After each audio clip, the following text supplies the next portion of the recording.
Hello everyone and welcome back to Frankie's Fire. Today it's November 26th. Happy Thanksgiving to all my American friends. It's also part 2 of my planting day video. I've cleaned all my pots, I've got a lot of potting mix. Let's go. This video was shot over 2 weekends. Part 2 is going to focus on the back garden. I had a lot of pots to fill, as you can see. I must have used at least 20 bags of 25 litre potting mix to fill all of these pots. Some pots had existing soil from last season but needed to be topped up, so I used a combination of fresh potting mix and organic compost to bring the soil back to life. I started with my garden bed first. In late winter, I topped up the slightly sunken garden bed with a few bags of compost and tilled the soil well. I then covered it in builder's plastic to keep weeds and rain at bay until I was ready to plant. A few weeks before my peppers, I planted out cucumber seedlings that I started in August. Because of the trellis I installed, this meant that I would lose one row of peppers, which was no big deal as I had plenty of pots to plant more seedlings into. After removing the plastic, there were only a few dead weeds which I removed. This is now ready to plant straight into.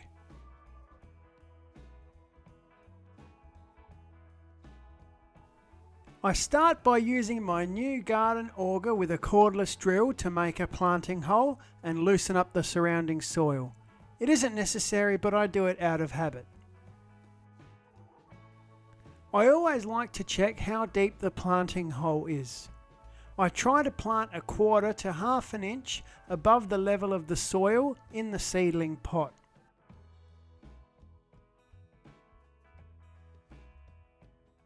It's then in with a spoonful of Epsom salt and blood and bone, and I give that a good mix through. I then carefully remove the seedling from the pot and loosen the roots on the bottom. This particular seedling is a Guyana or wiri wiri of species frutescens.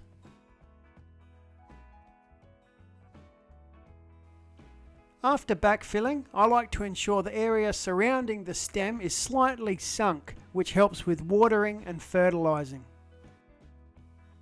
I then finish with a good soak of sea salt seaweed solution to help reduce transplant shock. That is the garden bed done.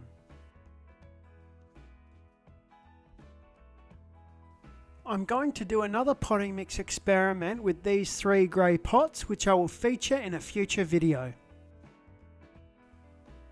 But anyway, let's now plant in one of my favourite pots, this tall terracotta pot, which has always served me well. I will be planting a peach ghost pepper, a new variety for me this season. As with garden beds, the process of planting in pots is the same here. By the end of planting, I went through 2 kilos or 4.4 pounds combined of Epsom salt and blood and bone for all my planting this season.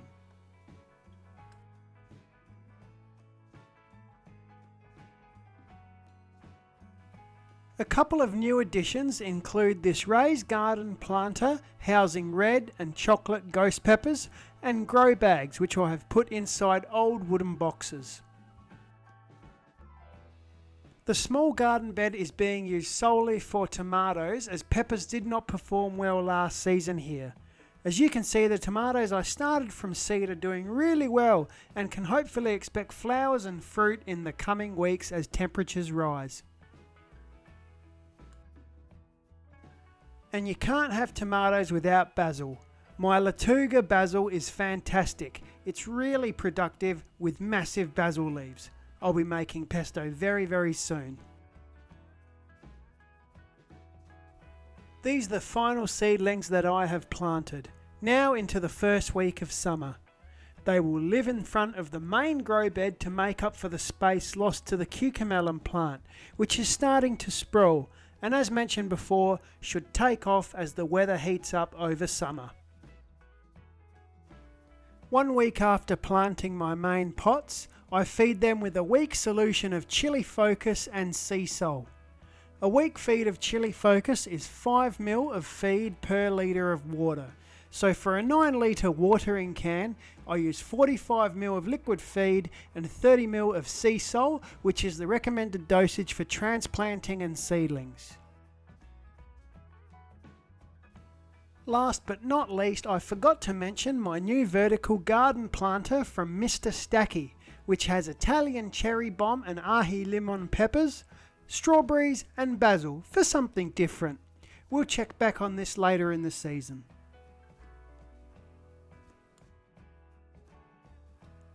And that, ladies and gentlemen, brings us to the end of part 2 and the end of pepper planting for another season. With the next few weeks set to bring temperatures in the 30s, that's 80s Fahrenheit, I hope this, along with regular watering, feeding and maintenance, will give the plants a growth boost. I will also confirm all varieties and quantities of pepper plants in a future update video. If you enjoyed this video, please leave a comment, like and subscribe. Thanks for watching, and I'll see you same chilli time, same chilli channel.